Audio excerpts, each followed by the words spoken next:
你有冇聽過屋苑啲法團委員甚至乎主席喺開會或者街坊群組裏面擺出一副金融專家嘅樣，廿文廿武咁樣同大家講：各位街坊，而家銀行啲存款利息咁低，大廈儲備基金擺喺度，直情係比通脹殘值啦。我識得一個投資項目，可能係某一隻嘅高息股，又或者係某一隻嘅基金，回報率好高㗎。我提議不如將法團現有嘅200萬維修基金擺去投資滾大佢啦。如果大家都想賺埋一份，不如你哋私底下再夾錢落去法團嗰度，我哋集合全屋苑嘅資金，加大銀碼，賺取利潤之後呢，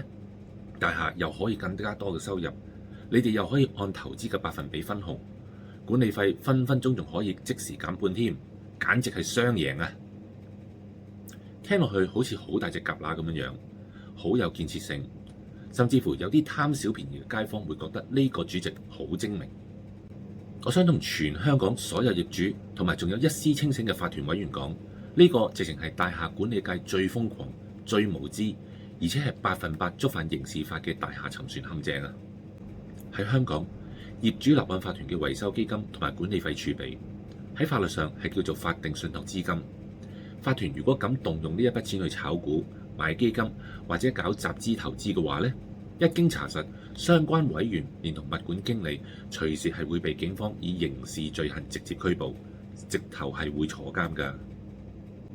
今日我會同大家引用建築物管理條例，當場撕開呢一個大廈投資發達嘅糖衣陷阱，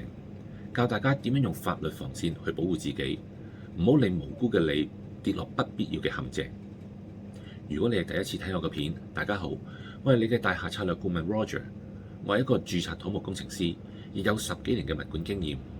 喺呢個頻道，我會用行內人專業角度，幫香港業主拆解各式各樣嘅屋苑管理問題，幫你保衞最寶貴嘅資產。想學識唔好再點樣俾人當水魚，記住而家就訂閱我呢個頻道，點讚呢條片，同埋打開一個小鈴鐺啦。好，我哋講返正題，點解個法團主席以為只要開個業主大會，或者大家簽張同意書，就可以攞法團嘅錢去搞投資，甚至乎集資分紅呢？因為佢哋完全唔明白法律，大廈資金嘅運用係受到香港以下3大法律嘅限制，邊個犯就邊個死㗎啦。限制1，違反建築物管理條例附表6嘅第1.1條，呢個係最根本嘅法律限制。法團根本唔係一般嘅私人商業公司。私人公司係可以隨時更改業務去炒大宗商品、炒期指，但係法團係絕對唔可以嘅。根據香港法例第344章《建築物管理條例》第20.1條同埋第20.2條，法團成立嘅管理基金同埋特別基金，即係維修基金啦，佢哋嘅法定用途咧係被條例嚴格限制嘅，只能用喺大廈管理、維修同埋處理政府命令嘅啫。而喺附表6第1.1條，條例明文規定，法團收妥嘅所有款項必須要存入由法團喺持牌銀行開設並維持嘅銀行戶口裡面嘅。呢條法例直接封殺咗開戶炒股嘅空間，法團根本係冇權將錢轉去證券戶口㗎。就算全大廈100% 業主開會通過都冇用。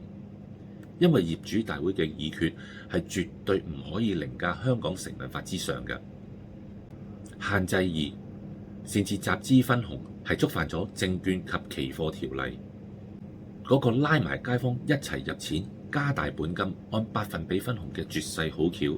係直接踩中咗香港金融監管最嚴厲嘅一條高壓電線。喺香港，任何向公眾包括屋苑業主去集資，將資金匯集管理並承諾按百分比派利潤嘅計劃呢，喺法律上定義為集體投資計劃。根據香港法例第571章《證券及期貨條例》第103條，除非獲得到 SFC 證監會嘅正式發牌或者豁免認可，否則向公眾發出參與類似咁嘅邀請嘅話呢，係即屬刑事犯罪嘅。法團既冇持牌又冇註冊，私自集資去炒股，證監會同警方嘅商業調查科係隨時可以直接上門拉人嘅。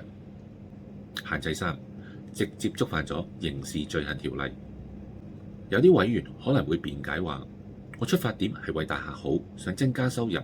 就算投資輸咗，我都唔算犯法係嘛？對唔住啦，喺普通法嘅法理上，法團委員對大廈資金係負有極高嘅信託責任㗎。根據香港法例第210章盜竊罪條例嘅第16A 條，即係欺詐罪。如果你明知自己冇權將呢一筆特定用途嘅信託公款挪用作為高風險嘅商業投資呢，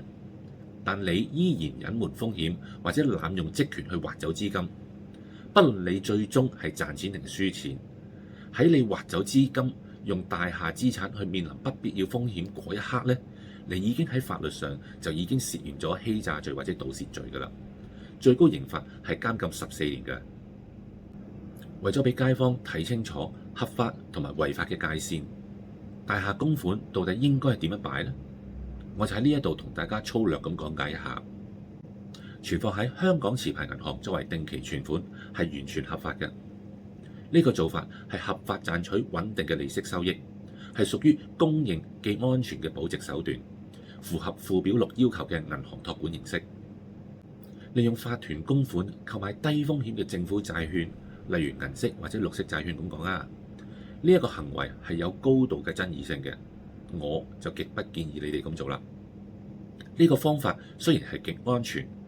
但係嚴格嚟講唔係第20條明文規定管理維修直接開支。若果冇民政事務處又或者係法庭明確指引嘅話呢，擅自操作係仍然有違法嘅風險㗎。動用特別基金去購買藍籌股、基金或者外匯，呢個行為已經係直接違法㗎啦。呢個做法係嚴重違反咗第20條嘅法定資金用途以及附表6必須存喺銀行戶口嘅規定。咁樣做咗就會涉嫌刑事欺詐同埋盜竊罪嘅，委員係需要負上個人嘅刑事責任添。發起屋苑集資投資比例向業主分紅，呢個行為係嚴重嘅刑事罪行嚟嘅。咁樣做係直接違反咗證券及期貨條例第103條，係屬於非法集體投資計劃。證監會同埋商業罪案調查科係有權直接介入調查嘅，最高罰款係幾百萬同埋監禁添。如果我哋喺屋苑發現有委員開始散播呢種集體投資管理費減半嘅宣傳嘅話呢，作為普通小業主應該可以用啲乜嘢法律喺資金被挖走之前去避開呢一個陷阱呢？第一樣我哋可以做嘅就係當發現徵兆嘅時候，即刻向民政事務總署同埋物管公司發出緊急違法預警信。我哋咁樣做係警告物管經理千祈唔可以執行任何違法動用資金嘅指令，否則佢哋必須要承擔連帶嘅刑事責任㗎。物管公司佢哋嘅法律部見到呢一封信，亦都好大機會要求現場嘅物管經理喺大會上面宣佈拒絕配合、拒絕執行呢一項違法嘅議案添。第二樣我哋可以做嘅就係引用附表6，每個月例行搜證，依法強制查閱法團銀行帳目。一啲無知嘅委員可能表面上答應你唔投資，但係背後唔排除佢哋係會偷偷地開支票挖走咗資金㗎。根據香港法例第344章附表6第1A 條，任何業主都有法定嘅權利喺給予合理通知之後查閱同埋複製大廈嘅會計帳目以及銀行存摺啊、月結單啊等等，確保維修基金好好地維持喺持牌銀行嘅定期戶口入面。如果發現資金無端端少咗，立即帶埋證據去警署嘅商業罪案調查科裏面報案啦。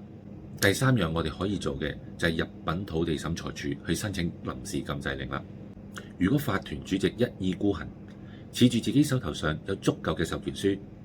強行喺業主大會上面通過大廈投資議案嘅話呢，清醒嘅業主們係可以集體集資幾千蚊，立即入稟土地審裁處，以法團議決違反咗成文法第344章第20條為由，申請緊急臨時禁制令。喺法律上合法凍結法團所有銀行戶口嘅唔尋常劃款公文，只要法庭禁令一出，大廈資金就即刻被鎖死，無知嘅委員連1分錢都喐唔到嘅。大廈嘅管理費同埋維修基金係每一位小業主每日辛辛苦苦累積翻落嚟嘅，呢啲錢係用嚟保護自己層樓唔會變爛樓，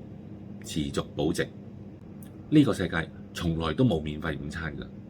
嗰啲打住低利率、高回報、利潤分紅、管理費減半旗號嘅法團委員，一係就係徹頭徹尾連法例第20條同埋附表6都未讀過嘅法盲，一係佢哋背後收埋咗一啲不可告人嘅私人利益。作為普通小業主，平時可以唔理大廈政務，但係當有人想動用你戶口裡面嘅維修基金去集資炒股嗰陣時咧，你就必須要好似保護自己私人銀行存折一樣，爆發出最剛烈嘅法律反擊，學識用建築物管理條例呢一條法律去阻止無知嘅掌權者，咁先至係真正成熟理性嘅維權表現。如果你住緊嘅屋苑最近都有法團委員提出想買股票、買高息基金，又或者想搞內部集資分紅，你想向我諮詢嘅話呢，非常歡迎你喺下面嘅評論區留言，留低你屋苑嘅名。現時遇到法團資金嘅投資危機，我會用我嘅經驗同埋知識喺留言區盡量幫大家睇清楚點樣可以依法截擊。想學識點樣用法律同埋專業知識保護自己層樓，唔好再俾人當水魚，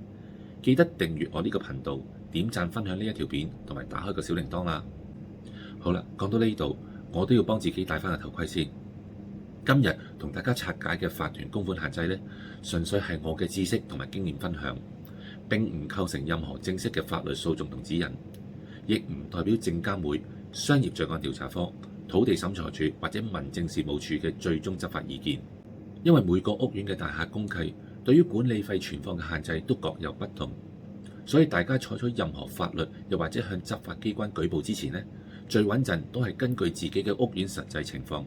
向合資格嘅執業大律師尋求獨立嘅法律意見。鎖死供款係要快，但係法律程序一定要行得穩陣。我係你嘅大廈策略顧問 Roger，我哋下期見，拜拜。